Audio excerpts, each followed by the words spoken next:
और आइए अब झारखंड का रुख करते हैं। मुख्यमंत्री हेमंत सोरेन का सिंहासन डोल रहा है। एक तो खनन लीज को लेकर उनकी विधायकी खतरे में है।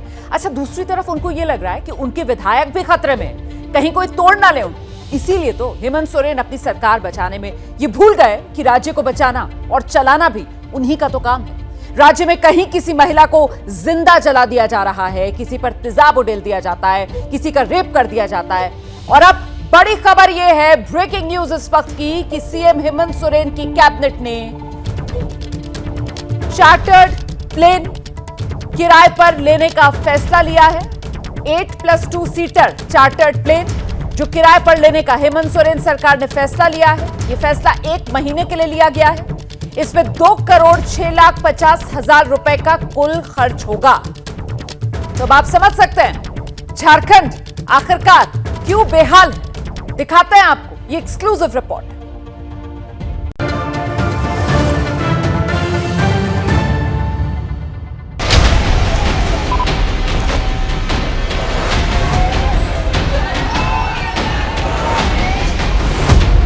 पहले दुमका में एक लड़की की पेट्रोल से जलाकर हत्या, फिर चतरा में एक लड़की को तेजाब से झुलसाया गया और अब रांची के पास एक नाबालिग लड़की से बलात्कार। ये झारखंड की 3 तस्वीरें हैं जो बताती हैं कि कैसे कुदरती संसाधनों से भरा एक राज्य आज अंधेर नगरी में बदल चुका है। मगर अफसोस ये है कि इन तीनों बेटियों के घरों से उठती सिसकियां इस अंधेर झारखंड की चौपट सरकार को सुनाई नहीं पड़ती। इन बेटियों और इनके परिजनों के आंसुओं में वेदना और दर्द है, लेकिन सत्ता की तिकड़म में फंसी सोरेन सरकार को इस दर्द से क्या लेना देना। वो तो इस डर में डूबी जा रही है कि कैसे कुर्सी बचेगी। भारतीय जनता पार्टी किस तरह, चाहे वो आपका मध्य प्रदेश हो, महाराष्ट्र हो, कर्नाटक हो, गोवा हो, किसी तरह करके मैंडेट वाली सरकार को गिराने के काम किया है। इसीलिए हम लोग सरकार के रूप में हम लोग के जब झारखंड की राजधानी रांची से सटे इलाकों में ही बेटियां महफूज ना हो, तो सोचिए कि वहां की सरकार किस काम की होगी। रांची जिले के बेड़ो प्रखंड में ही एक नाबालिग आदिवासी लड़की के घर में घुसकर शहरुद्दीन नाम के युवक ने बलात्कार किया। घर में कपड़ा चेंज कर बोल रहे तो मेरा कंधा पकड़ लिया, हम भागने को दे तो मेरा कपड़ा को भी फाड़ दिया, हम गिर गए थे। उसका नाम है शहरुद्दीन अंसारी। ऐसा आदमी को तो इस समाज में रहना ही नहीं चाहिए। जिस वक्त रांची के पास ही एक बेटी की मर्यादा से खिलवाड़ हो रहा था, उसकी अस्मत तार तार हो रही थी, उसी वक्त मुख्यमंत्री हेमंत सोरेन इस चिंता में गल रहे थे कि उनके विधायक दुरुस्त हैं कि नहीं। जिन विधायकों को रायपुर में पहुंचाया, उनकी सुख सुविधा का पूरा ख्याल रखा जा रहा है कि नहीं। अब लड़की की आबरू चली गई। वो पीड़िता सदमे में है, उसके घर वाले सदमे में हैं, लेकिन गुस्से में भी हैं और मांग कर रहे हैं कि बलात्कारी को फांसी हो।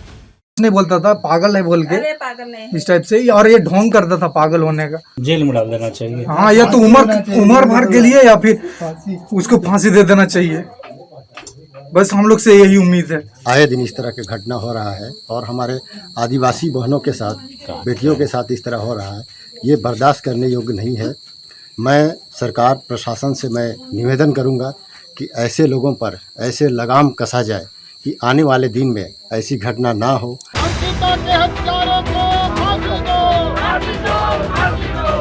गजब प्रशासन है हेमंत सोरेन का। कहीं खुद को अल्पसंख्यक कहने वाले समुदाय का एक बदमाश एक लड़की को पेट्रोल से जलाकर मार डालता है। उस पर सोरेन के करीबी विधायक ही कहते हैं कि सरकार को आना चाहिए था दुमका की पीड़िता के घर। देखिए, आगे पीछे तो जाना चाहिए, जाना ही चाहिए। जिसको जैसा मौका मिले तब जाना चाहिए। ये सब चीज में लोग नहीं जाएगा तो कब जाएगा। अरे हाँ, उसी झारखंड में उसी अल्पसंख्यक समुदाय का एक बदमाश एक लड़की से बलात्कार करता है।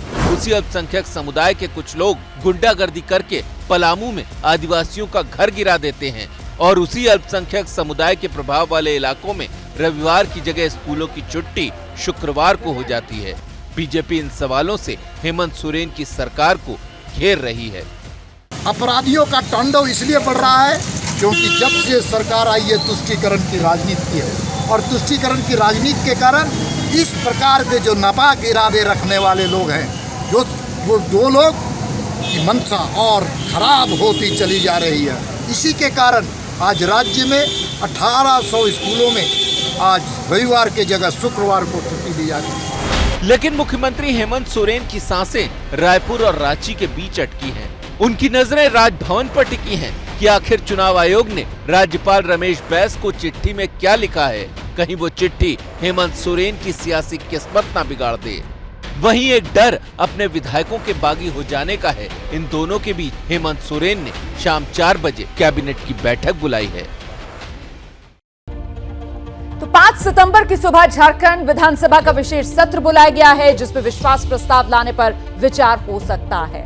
जैसे ही घड़ी का काटा दोपहर 2:30 पे आए, बबीता जी का दिल सास बहू साजिश के लिए मचल जाए। और ये है इनकी बहू, पूरे दिन ऑफिस की टेंशन हो जाए गॉन जब ये करें अपना फेवरेट शो फ्री टाइम पे ऑन। इनकी तरह आप भी देखें अपना फेवरेट शो अपने टाइम पर और डाउनलोड कीजिए एबीपी लाइव ऐप अपने स्मार्ट टीवी पर।